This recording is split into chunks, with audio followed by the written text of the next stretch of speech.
ब्रह्मांड में दो जगह ऐसी हैं जहां आज भी सबसे ज्यादा अंधेरा है। एक ब्लैक होल का केंद्र और दूसरा इंसान का दिमाग।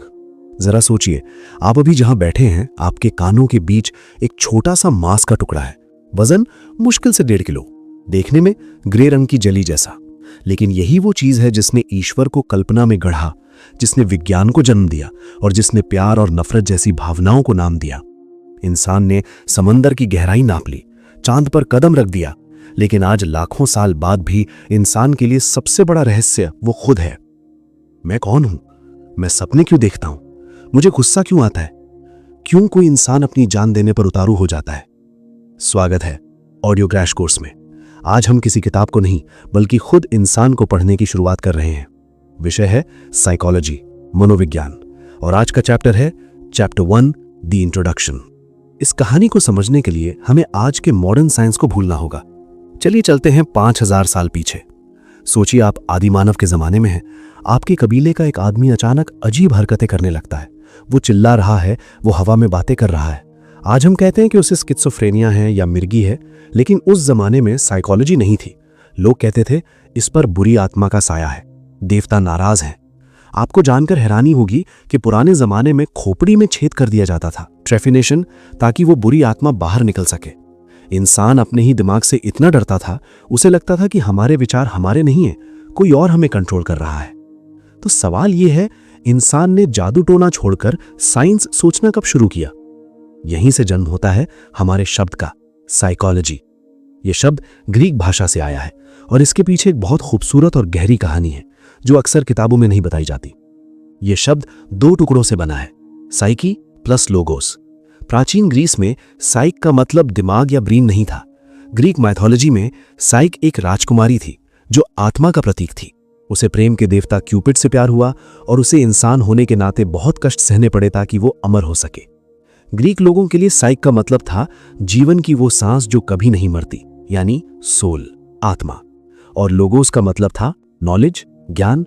तो अगर आप इतिहास के पन्ने पलटे तो अरस्तु और प्लेटो के लिए साइकोलॉजी का मतलब मन का विज्ञान नहीं था। उनके लिए इसका मतलब था the study of the soul, आत्मा का अध्ययन। भारत में भी हमारे ऋषियों ने इसे मनोविज्ञान नहीं बल्कि आत्मज्ञान कहा था। वो जानना चाहते थे कि शरीर मरने के बाद क्या बचता है, वो कौन है जो देख रहा है। लेकिन फिर एंट्री हुई साइंस की, और साइंस एक जिद्दी बच्चे की तरह है। वो कहता है मुझे वो चीज दिखाओ जिसे मैं छू सकता हूं, माप सकता हूं। क्या आप आत्मा को तराजू पर तौल सकते हैं? नहीं। क्या आप आत्मा को माइक्रोस्कोप के नीचे देख सकते हैं? नहीं।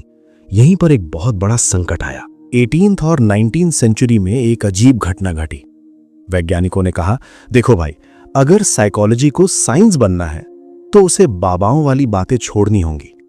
फिजिक्स के पास मैटर था, केमिस्ट्री के पास केमिकल्स थे, साइकोलॉजी के पास क्या था? आत्मा। आत्मा तो धर्म का विषय है, विज्ञान का नहीं। तो एक बहुत बड़ा फैसला लिया गया। साइकोलॉजी की पुरानी परिभाषा बदल दी गई। कहा गया कि psychology is not the study of soul, it is the study of mind, यानी मन का अध्ययन। सुनने में यह बहुत छोटा बदलाव लगता है। आत्मा हटी, मन आया। लेकिन दोस्तों, यह एक बहुत बड़ी क्रांति थी। पहली बार इंसान ने यह माना कि हमारे अंदर जो चल रहा है वो कोई दैवीय शक्ति नहीं है, बल्कि हमारी खुद की एक मानसिक प्रक्रिया है। लेकिन यहां एक नई मुसीबत खड़ी हो गई। मन क्या है? क्या मन और दिमाग एक ही चीज है या अलग अलग? इसे समझना बहुत जरूरी है, क्योंकि आज भी 90% लोग इसमें कंफ्यूज रहते हैं। अगर मैं आपका सिर खोलूं तो मुझे वहां मन नहीं मिलेगा, मुझे वहां ब्रेन मिलेगा। ग्रे रंग का गीला सा मांस का टुकड़ा। मैं उसे छू सकता हूं, काट सकता हूं, तौल सकता हूं। यह है आपका हार्डवेयर। लेकिन उस ब्रेन के अंदर जो गुस्सा है, जो बचपन की याद है, जो मिठास का एहसास है, क्या मैं उसे छू सकता हूं? नहीं, वो फिजिकल नहीं है, वो मेंटल है। यह है आपका सॉफ्टवेयर।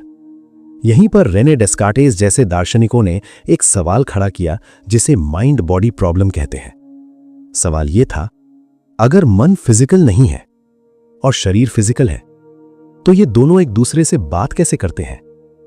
सोचिए, अगर आपको शर्म आती है जो मन में है, तो आपका चेहरा लाल क्यों हो जाता है जो शरीर है? अगर आपको डर लगता है जो मन में है, तो दिल की धड़कन क्यों बढ़ जाती है? यानी कोई तो कनेक्शन है। इसी कनेक्शन को समझने के लिए साइकोलॉजी ने अपनी लैब खोली।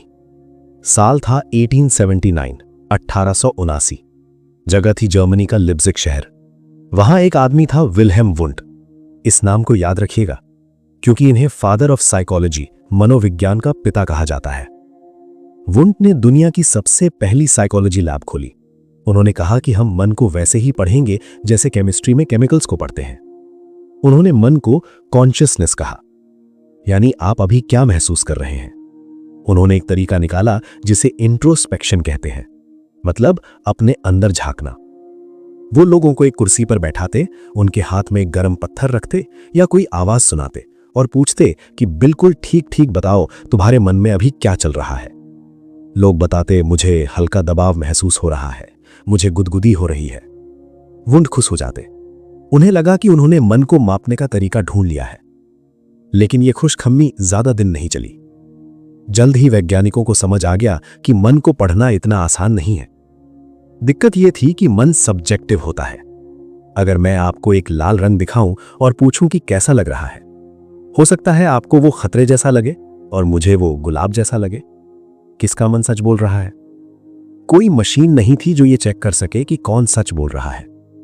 वैज्ञानिकों ने सिर पकड़ लिया। उन्होंने कहा, यार ये कैसा साइंस है, हर आदमी अलग जवाब दे रहा है, इसका कोई भरोसा नहीं। 20वीं शताब्दी की शुरुआत तक आते आते साइकोलॉजी फिर से खतरे में पड़ गई। लोगों ने कहना शुरू कर दिया कि साइकोलॉजी कोई साइंस नहीं है, ये तो बस गपबाजी है। हमें कुछ ऐसा चाहिए था जो दिखाई दे, कुछ ऐसा जो ठोस हो, कुछ ऐसा जिसे नापा जा सके, चाहे वो अमेरिका में हो या इंडिया में। और तभी एंट्री हुई एक ऐसे इंसान की जिसने साइकोलॉजी की दुनिया को पलट के रख दिया। एक बागी। उसने कहा, मन को डस्टबिन में डालो, मुझे वो दिखाओ जो मैं देख सकता हूं। वो क्या था? वो था बिहेवियर। 1913 की बात है। अमेरिका में एक मनोवैज्ञानिक थे, जॉन बी वॉटसन। वो उस समय चल रही मन और चेतना की बातों से बहुत चिढ़े हुए थे। उन्होंने एक बहुत ही भड़काऊ बात कही। उन्होंने कहा, साइकोलॉजी अपनी आत्मा तो पहले ही खो चुका था, अब वक्त आ गया है कि वो अपना दिमाग यानी कि माइंड भी खो दे।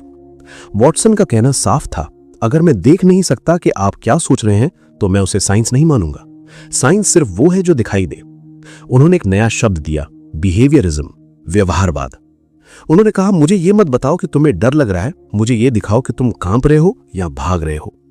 कांपना दिखाई देता है, डर दिखाई नहीं देता। भागना दिखाई देता है, घबराहट नहीं दिखाई देती। यह साइकोलॉजी के इतिहास का सबसे बड़ा यू टर्न था। अगले 40-50 सालों तक पूरी दुनिया में सिर्फ एक ही शोर था, बिहेवियर बिहेवियर बिहेवियर। वैज्ञानिकों ने कहा, इंसान एक मशीन है, बटन दबाओ यानी कि स्टिमुलस और जवाब मिलेगा यानी कि रिस्पॉन्स। बीच में क्या हो रहा है उससे हमें मतलब नहीं। लेकिन दोस्तों, तानाशाही ज्यादा दिन नहीं चलती। 1960 का दशक आया, दुनिया में कंप्यूटर आ चुके थे और कंप्यूटर ने मनोवैज्ञानिकों को सोचने पर मजबूर कर दिया। कंप्यूटर में कीबोर्ड होता है यानी इनपुट और एक स्क्रीन होती है यानी आउटपुट। लेकिन कीबोर्ड और स्क्रीन के बीच में एक सीपीयू भी तो होता है, एक प्रोसेसर होता है जो इंफॉर्मेशन को प्रोसेस करता है। वैज्ञानिकों ने सोचा, अरे ये तो इंसान जैसा ही है। अगर मैं आपको गाली दूं यानी इनपुट और आप मुझे थप्पड़ मारे यानी आउटपुट, तो बीच में कुछ तो हुआ होगा ना। आपने गाली सुनी, उसका मतलब समझा, आपको गुस्सा आया और तब आपने हाथ उठाया। ये जो बीच का हिस्सा है यही तो माइंड है। तो वैज्ञानिकों ने अपनी गलती मानी। उन्होंने कहा, ठीक है भाई, हम मन को वापस लाते हैं, लेकिन इस बार हम इसे आत्मा की तरह नहीं बल्कि सॉफ्टवेयर की तरह बढ़ेंगे। इसे कहा गया कॉग्निटिव रेवोल्यूशन, संज्ञानात्मक क्रांति। इस तरह हजारों साल के झगड़े, बहस और रिसर्च के बाद हमें वो परिभाषा मिली जो आज पूरी दुनिया मानती है। ये परिभाषा आपको रट लेनी है, समझ लेनी है और पी लेनी है।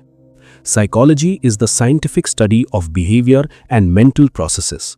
मनोविज्ञान व्यवहार और मानसिक प्रक्रियाओं का वैज्ञानिक अध्ययन है। इस एक लाइन में 3 बम छुपे हैं, चलिए इन्हें डिफ्यूज करते हैं। पहला शब्द है साइंटिफिक, वैज्ञानिक। साइकोलॉजी बाबा का प्रवचन नहीं है। अगर मैं कहता हूं लड़के होते नहीं हैं तो ये एक राय है, ओपिनियन। लेकिन साइकोलॉजी अगर कहेगी तो वो डेटा लाएगी। हार्मोनल लेवल क्या है, सोशल कंडीशनिंग क्या है, यहां हर बात सबूत मांगती है। दूसरा शब्द है बिहेवियर, व्यवहार। व्यवहार का मतलब वो सब कुछ है जो आप करते हैं और जिसे रिकॉर्ड किया जा सकता है। सिर्फ चलना फिरना नहीं, आपका पलक झपकना, पसीना आना, हकलाना, यहां तक कि सोते समय करवट बदलना, सब बिहेवियर है। इसे हम ओवर्ट बिहेवियर भी कहते हैं। तीसरा शब्द है मेंटल प्रोसेसेस, मानसिक प्रक्रियाएं। ये वो सब है जो अंदर चलता है, सोचना, याद करना, सपना देखना, प्रॉब्लम सॉल्व करना, इसे हम कोवर्ट बिहेवियर भी कहते हैं। तो आज एक मनोवैज्ञानिक सिर्फ आपके काम को नहीं देखता, वो सॉफ्टवेयर को समझने की कोशिश करता है जो उस काम को करवा रहा है। तो परिभाषा तो समझ आ गई, लेकिन अभी भी वो बड़ा सवाल खड़ा है, क्यों? इंसान ने इस सब्जेक्ट पर इतनी मेहनत क्यों की? सिर्फ मजे के लिए या इसके पीछे कोई बड़ा मकसद था? आखिर साइकोलॉजी का गोल क्या है, लक्ष्य क्या है? क्या इसका मकसद मन पढ़ना है? क्या इसका मकसद लोगों को कंट्रोल करना है? या इसका मकसद पागलपन का इलाज करना है? दोस्तों, साइकोलॉजी के 4 ऐसे जादुई लक्ष्य हैं जिन पर हमारी पूरी दुनिया टिकी है। अगर ये 4 लक्ष्य न होते तो आज न विज्ञापन होते, न स्कूल होते और न ही हॉस्पिटल। ये 4 लक्ष्य क्या हैं और ये आपकी जिंदगी कैसे बदल सकते हैं, ये जानेंगे हम अपने आखिरी हिस्से में। तो दोस्तों, अब हम जानते हैं कि साइकोलॉजी क्या है। लेकिन सवाल ये है कि वैज्ञानिक अपनी लैब में चूहों को दौड़ाकर या इंसानों से सवाल पूछकर हासिल क्या करना चाहते हैं? साइकोलॉजी की पूरी इमारत 4 खंभों पर, 4 गोल्स पर टिकी है। अगर आप इन 4 लक्ष्यों को समझ गए तो आप ना सिर्फ साइकोलॉजी को समझेंगे, बल्कि आप अपनी लाइफ की प्रॉब्लम्स को भी सॉल्व करना सीख जाएंगे। चलिए एक उदाहरण लेते हैं। मान लीजिए आपका एक दोस्त है रोहन। रोहन आजकल बहुत अजीब बर्ताव कर रहा है। वो किसी से बात नहीं करता, अकेले कमरे में रहता है और चिड़चिड़ा हो गया है। अब एक साइकोलॉजिस्ट इस सिचुएशन को इन 4 स्टेप्स में हैंडल करेगा। सबसे पहला काम है बिना जज किए देखना। हम ये नहीं कहेंगे कि रोहन पागल हो गया है या रोहन घमंडी है।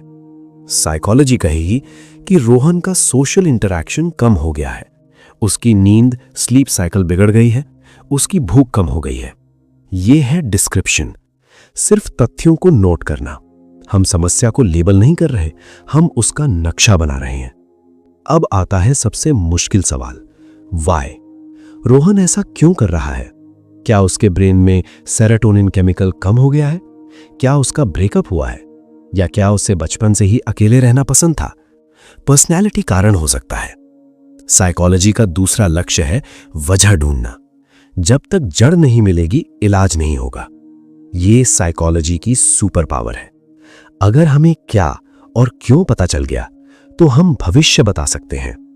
एक साइकोलॉजिस्ट बता सकता है कि अगर रोहन को अभी मदद नहीं मिली तो अगले 6 महीने में वो सीवियर डिप्रेशन में जा सकता है या अपनी जॉब खो सकता है। प्रेडिक्शन का मतलब है आग लगने से पहले धुएं को देखकर चेतावनी देना। और आखिरी लक्ष्य है जीवन को बेहतर बनाना। यह कंट्रोल का मतलब किसी को कठपुतली बनाना नहीं है, इसका मतलब है इंटरवेंशन, हस्तक्षेप। हम रोहन की मदद कैसे करें? क्या उसे दवा चाहिए? क्या उसे बातों, थेरेपी की जरूरत है? या उसे बस एक अच्छे दोस्त की जरूरत है? साइकोलॉजी का अंतिम मकसद सिर्फ किताबें लिखना नहीं है, बल्कि इंसान के दुख को कम करना है। तो दोस्तों, जब आप साइकोलॉजी पढ़ते हैं तो आप सिर्फ एक सब्जेक्ट नहीं पढ़ रहे होते, आप एक बेहतर इंसान बन रहे होते हैं। अगली बार जब कोई आपके सामने चिल्लाए तो आप उसे बदतमीज कहने से पहले सोचेंगे कि शायद ये किसी दर्द में है। एक्सप्लेनेशन। अगली बार जब आप खुद उदास होंगे तो आप खुद को कोसेंगे नहीं, बल्कि समझेंगे कि मेरे ब्रेन को अभी आराम की जरूरत है। कंट्रोल।